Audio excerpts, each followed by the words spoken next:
We're here at the Motor Caravanners Club rally in Swaffham.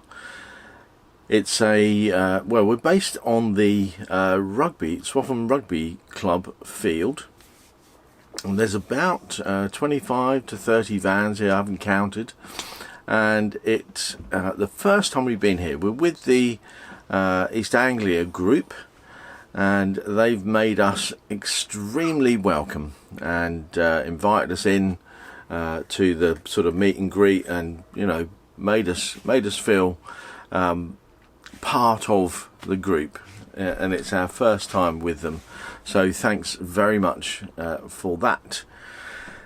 The Motor Caravanners Club is ideal if you have a motorhome and you want to get out and go on rallies. They run over 500 rallies a year, and that's absolutely incredible, isn't it? What's that, 10 rallies a week around the country, and there's also some rallies in Europe too. The great thing is that when you join the MCC, you get put into a group that is your local group for where you live or your home postcode, and you get a book of all the rallies, and you can go to any rally you like. Most of them you don't even have to book, so you can just turn up. Some of them you do. I mean, if they're laying on sort of meals or events or stuff like that that would need to be sort of planned in advance, then of course it's good to book, and you would have to book and maybe occasionally pay a deposit just to make sure that all those costs are covered. But for this rally we didn't book. We turned up. We were given a pitch to park on, and we're in sort of 3 rows overlooking the main rugby pitch and very close to all of the facilities. So they have the clubhouse and bar.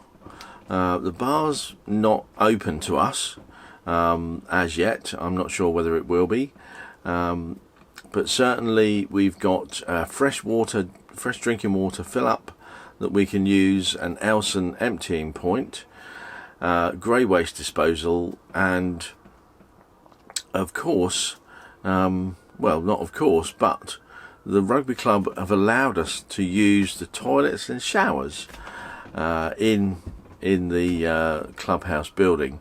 The showers are typical sports sort of showers, so they're, well, rugby showers, so they're open.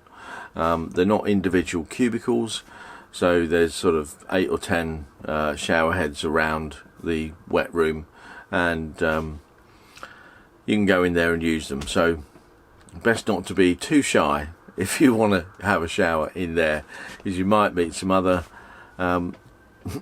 men or women, depending on which ones you go in. But it's a wonderful place. We had a trip around the town. Here's a little bit of that.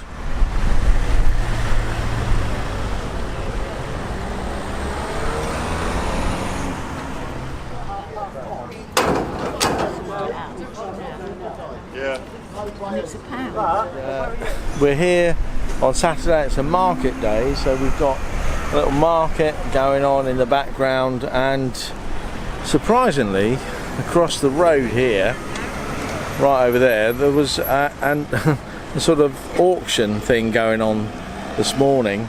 It's a lovely day. We've got the White Swan over that way, which is surprisingly, well, dog friendly, but in a different way, because it has a sign outside saying dogs welcome with well behaved owners, and I was worried that we might not be allowed in, but we were, and we've got some stuff going on. There's an information centre next door to the White Swan, and amazingly during the market, just over here, so they're packing up the market now, but just about here they had the local councillors for the town council were out sort of and available for you to come and talk to. So we did. Didn't really catch any of that on video. I thought it might have been a bit rude to do that, but they were extraordinarily nice and really welcoming. They want to make some changes, some great changes for the town. They want to sort of upgrade it, make the market a bit better. So it's a pretty good little town, and quite a nice place to sit and relax and catch up on a little bit of fresh air and maybe a beer.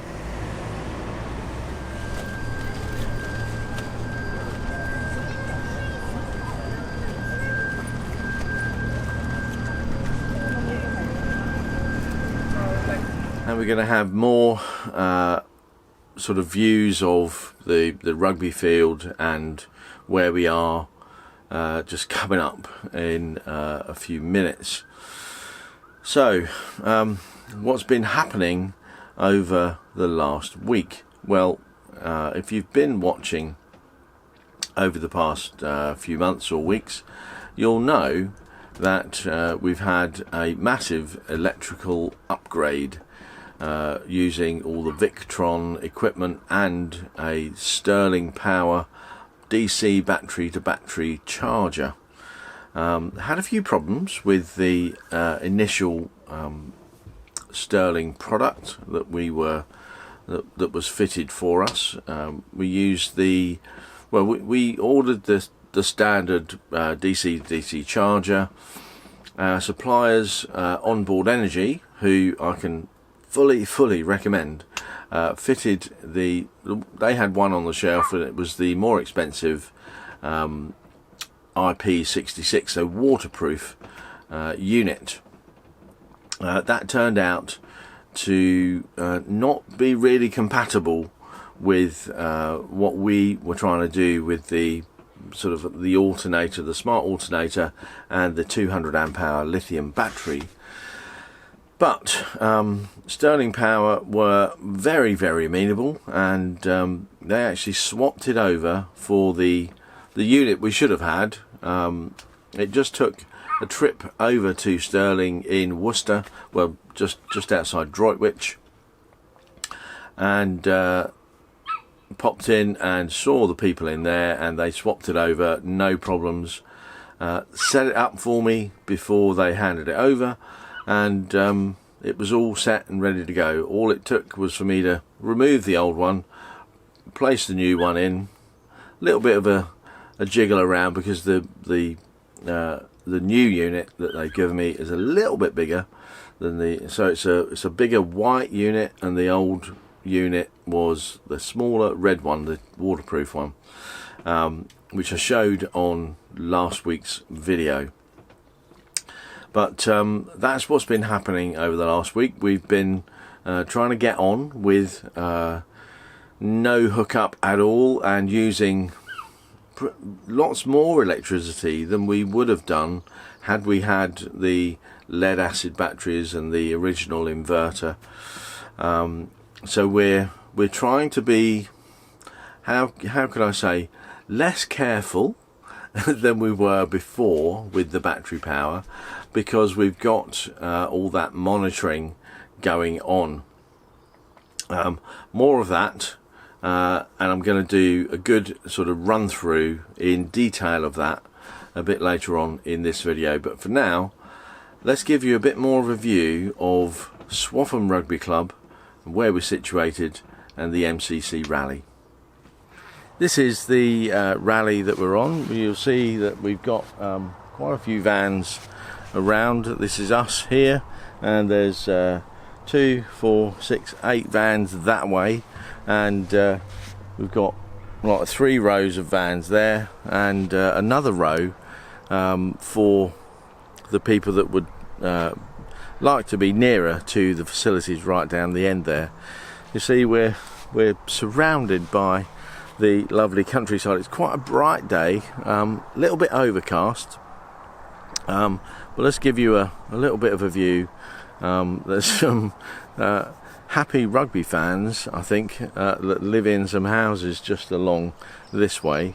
Well, let's show you across here. We've got these are the far end. So and you see we are on the rugby field, because you can see the rugby goals just there. If I can get my finger pointing in the right direction, and we've got all of these vans with us all the way round, and there are some vans beyond these ones down here, actually parked in the other orientation. So you see we are in some lovely countryside, and this is quite normal for an MCC rally. It's all nice and flat. We haven't had to use the levelling blocks. We are a little bit, tiny bit on the tilt, but we are completely level, not too far away to go to the facilities. There is a coffee morning going on right now while I'm filming this, and I thought I'd do it while the coffee morning's on, because that gives me a bit of peace and quiet in terms of sort of not videoing people that don't want to be on the video at a rally. So I'm trying to respect their privacy as we make these vlogs. But we had a lovely trip downtown yesterday, and managed to have a chat with the town councillors, who were super amenable to the suggestions, and very pleased that as visitors we'd gone to see them and tell them what we think of their town, which we think is great. But we were a little bit surprised that we weren't actually allowed into the travel information centre, or the tourist information centre, with Pippin. They did relent when I complained a bit, and but we had to carry her. And there's a note for all tourist information centres around the country. This is one of two that we found, and wherever we go we seek out an information centre, whether in the UK or abroad. The tourist information centres are absolutely brilliant for getting information about the local area, what to do, where to go, street map, cycling routes, walking routes, and all that sort of stuff. And the information centre here was brilliantly helpful about cycling routes. In fact, they printed off about 4 or 5 cycling routes. One of them, the first one they did for us, is a 24-mile circular route. So we're going to try and do that and get round that on our bikes. Some of you might have spotted something new on the back of the van. Let's just pop you around and show you, give you a bit of a reminder. That's the van there, and that little bit of silver there is a bicycle cover. We have the electric bikes now mounted on the back of the van. We managed to get hold of a tow bar fitted bike rack, so it just hooks on it, so there's no drilling through or anything like that into the van. It just hooks on the tow bar, locks down, locks in place, and then takes 2 bikes, takes up to 60 kilos, which, you know, the bikes are 25 kilos a piece, plus the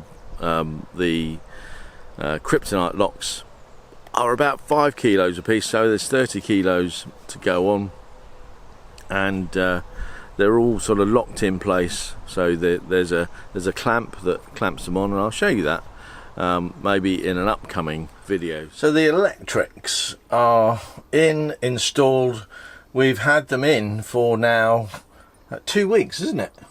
Yes, it is 2 weeks. So yep, exactly 2 weeks. It's Friday as we record this bit. Yeah, it was 2 weeks ago today that we left Onboard Energy. We've had a few comments about, whether we, what we paid, what's the payback period, and so on and so on. We are absolutely confident that the payback period is going to be anywhere between 3 to 5 years, which is fine if that's the way you want to look at it. However, there is no accounting for the convenience, which is absolutely priceless, isn't it? The ability for us to, use the toaster. Yeah. The microwave, the charge up the Hoover every time, and okay, yeah, we could have done that with the other inverter, but we had to sort of struggle to plug one thing in, and it was always limiting in that way. Plus, the lead acid batteries always caused a bit of a problem, didn't they? With the voltage, the voltage drop on lead acid, which I guess a lot of people don't really know about. Well, I don't know enough about it. I'm learning through you and the YouTube, but yes, it's not an easy subject. What you get, I mean, when you're trying to charge up your phones, it needs a bit of more voltage to actually power the charger and the battery, to put power into it. Even if so if you're dropping down on the voltage off of lead acid, then as your iPad, it would be on charge. Yes. The batteries would be fine, but the voltage would have dropped a bit, and Wendy's iPad would, when you plug the charger in, it'd go bing, and then it would stop charging, and that was when the voltage drop wasn't sensed, it would ping on again. So every 5 seconds, it used to beep, it would go ping. It's annoying. It was really annoying, and that it was worrying as well, because the batteries are low. So with the lithium battery, we don't get that at all, and we can charge things up off of the 230 volt. And I know, people are saying, well, you shouldn't use the 230 volt because you're stepping up from 12 volt into 230 volt and then back down to 8 volt, and so on and so on and so on. But I'm talking about convenience. It really is priceless. Now, the other thing is all the monitoring, and we've got the basic monitor inside the cupboard over there, which is a little the BMV 712, which gives you a readout of all sorts of stuff. But the reason I'm holding this phone is that, and no, that's the wrong one. That's it. It has the Victron Connect app, and when you go into it, all of the kit we've had installed, pretty much all of it, has. Let's just show you that. That has all the. Those are all the bits of kit that are Bluetooth. So it's a Bluetooth app. It connects to all of that kit underneath the sofa there. And the main thing is the BMV Smart 712, and it shows you stuff like this. Let's just get that in focus. That's it. So that's the state of charge at the top there, and I'll put a clearer view of this and go through that. But I can see we've now got 72%. We were at 100% by the time we'd driven here yesterday, and the sunshine had kicked in. By the time we'd driven here, it was 50%. During the afternoon, the sun came out and boosted us up to 100%, or 14.4 volts. on the battery. So those solar panels are working superbly well, aren't they? Brilliant. So some of the things that you do need to be aware of is things that, you know, if your battery is low, then it's not like it, having all the 230 volt sockets live can feel like you're on hookup. Yes.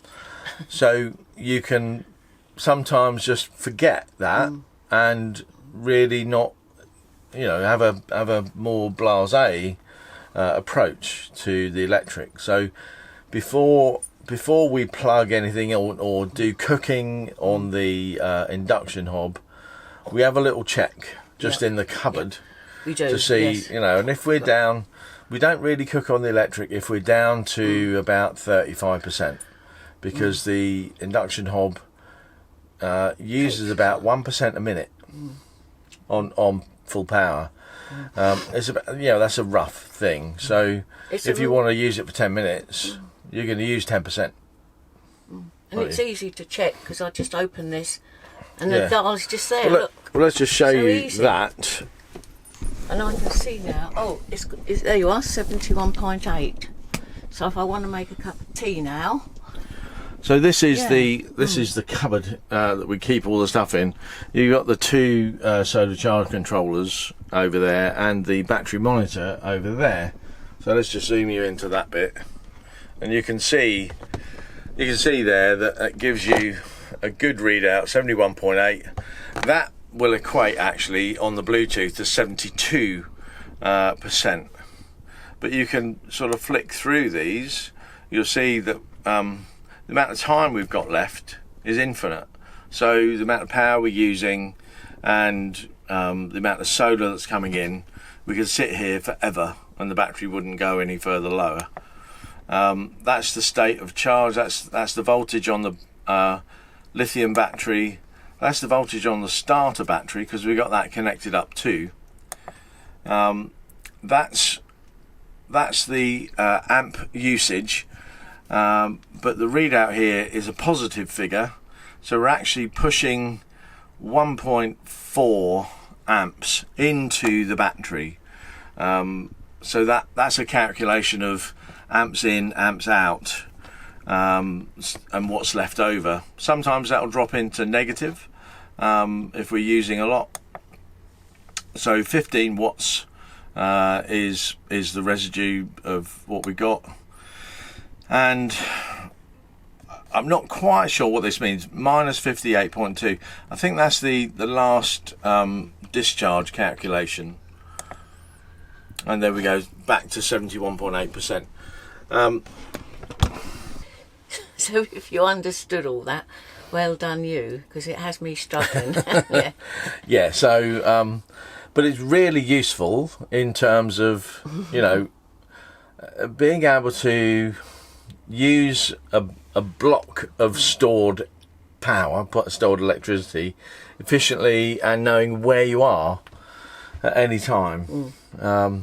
So at the moment, you know, if we wanted to boil the kettle on electric, we just, you know, put water in it, put it on, takes a couple of minutes, and you know, I think it was as I remember, I think to boil a kettle of water for 2 large cups of tea, it was about 2% of the battery, wasn't it? Yeah, I think it wasn't. Yeah, it was 2%. So, you said that. So you could boil a lot of kettles in a day. You know, 4 or 5. You know, if you're having 4 or 5 cups of tea in a day, which we sometimes do, yeah, that's about 10% of the battery. Which, you know, if you're driving from place to place, it isn't much at all. And the great thing is that, and we keep forgetting to do it. So, you know, we said yesterday that we need a new pre-flight checklist. Yeah. Remember, for those of you who've been with us from the start, you'll remember way back when we had a caravan, we had a pre-flight checklist, and that, we did. And we had that because of the mistakes that we made, like using the motor mover on the caravan with the rear legs on the caravan still down. That cost me a lot of money because I had to buy a new leg. But you know, that pre-flight checklist, make sure you've done everything. But this pre-flight check, we don't need to do much in a motorhome. No. It's much easier to pack up and get going. But now we've got the new electric in, what we can do is we can put the fridge on 230 volt while we're driving along. Yeah. Because, you know, if we've got 2 or 3 hours to drive, the battery is going to get charged up to 100%.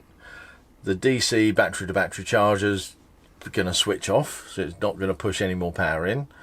But what's it going to do? All that extra energy that alternator's generating, that usually just is wasted, we can use to power the fridge rather than the gas.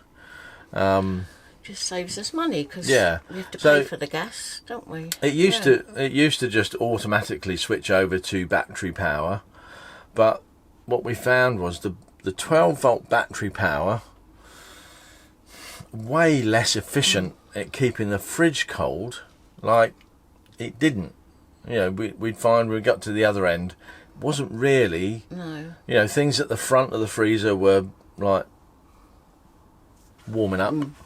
Not warm, but they weren't frozen, and the fridge wasn't that cold. So, you know, but now we can run it on that 230 volt setting, so the fridge thinks it's on an electric hookup, and it's way more efficient. Yes. It just works a lot better. So while we're going along, we put it on there. It doesn't use any of the power because it's being run off the alternator. I know that sounds a bit weird, but because you know it ought to work the same whatever power it's on, but it doesn't. But there you are. That's what we've got. We've got 5 bits of kit in there. So we've got the battery, which is Bluetooth, so I can check the state of the battery. So that's one piece of kit. We've got the battery protect, which protects the battery from over discharge, overcharge if we're on hookup. We've got a battery protect, which protects the battery from overcharge and undercharge through the Stirling unit, so the battery to battery charger, so the Stirling unit can't overcharge the battery. We've got the two solar charge controllers and the battery monitor system, the BMV712. So the 2 solar charge controllers, now I can look at those individually to see how much, what wattage they're running at, and how much ampage they're pushing into the battery. So and I can check those individually and check each bit individually, or I can get a bit of an overview from the BMV712, which is all I really need to know, how much is being used, and what or what's left over from what's coming in, what's being used, which is what the sort of percentage or ampage does, and what percentage the battery is really, how much power we got left in it. But what I can say is the Stirling unit, which is not Bluetooth at all, you can't sort of see what's happening there, but when we're going along, Wendy checks the battery monitor to see what ampage we're getting in, and usually we're getting about 50 amps pushing through, so that's a little bit of the sunshine, and the Stirling unit pushing maybe about 60 or 70 amps. But then we've got other bits and pieces coming out, like the fridge, because the fridge doesn't run at that sort of 15 or 20 amps constantly. Sometimes it'll drop to 0 when it's just, you know, it's cold enough that it drops out. But yeah, so Wendy will check that, so we'll know. So we know it's all working nicely. And it's a real comfort, yes. You know, isn't it? It is. To just know to that check, we've, check, you know, it's so great to have it, and to know that we're not needing to pay for that electric hookup anymore. not be worrying about that we've got to find somewhere with it. So anyway, we'll let you know how it works out. This is new to us at the moment. It is. We're in England still, so we'll see. When we go to the cold north, we'll see how we get on, won't we? No, it won't really be that cold. I shouldn't say that cold. It's not. No. I'm talking about when we go to Sweden. Yeah, the thing is, it's not. No. It's not how warm the day is. It's how much UV you're getting in for those solar panels. And it could be a cold day and you're getting UV. So it's not like that. But we had a message from I think Maria yesterday on the comments talking about some American RVer that had done exactly what we've done, and we weren't surprised to hear it was Campervan Kevin. No. Were we? Oh, I just love Campervan Kevin. You know, I've talked about him before a long time ago, because he's got those 3 little Yorkies. Oh, he's a lovely man. Yes. Go and look at him. Yeah, he's lovely. Go and have a look at Campervan Kindest Kevin. Man. He's really, so really nice. great. Yeah. I've not watched his YouTube channel for a couple of months, or 2 or 3 months. So I'm not really up to speed with what he's been doing. But apparently he's been doing exactly like all the Victron kit and exactly what we're doing on his. I think it's an A-class RV. It's an RV. It's an American RV over in the States. So go and watch Campervan Kevin, and you'll maybe get some additional information that I'm not qualified to give, or able to give, or haven't given yet. And if you like dogs, you ladies, go and see him, because he's gorgeous, and he calls his dogs the Wolf Pack, and he's got 3. They're 2 little tiny there's Tucker, Yorkies. Martini, and baby May. Oh, and he's so lovely with them. And when you see him out and about with them, so. Anyway, that's enough about him. Yeah. Yes, that's enough. So so pop on over to see Campervan Kevin. But we are at the Norfolk Motorhome and Campervan show. Yeah. Hence the pink. Hence the pink bands. Yes.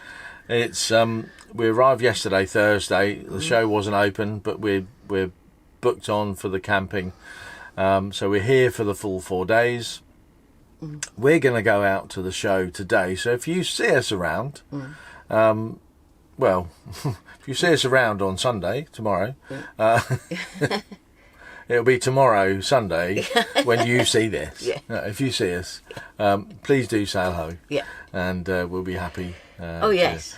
And don't forget to, if you're around, pop into the Motorcarvanners Club stand at stand 109 to see them, and make sure you join. It's only $34.75 a year, and they run 500 rallies. I think I've said it earlier in the video.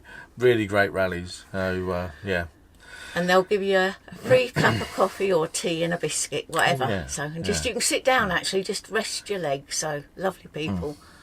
So there we are. That's it. For this video. We're going to see you again next week. Thanks so much for watching. I really hope this has all been helpful for you, and we'll see you again. Bye bye. Bye bye everyone. Thanks for watching, and thanks for your comments. Bye.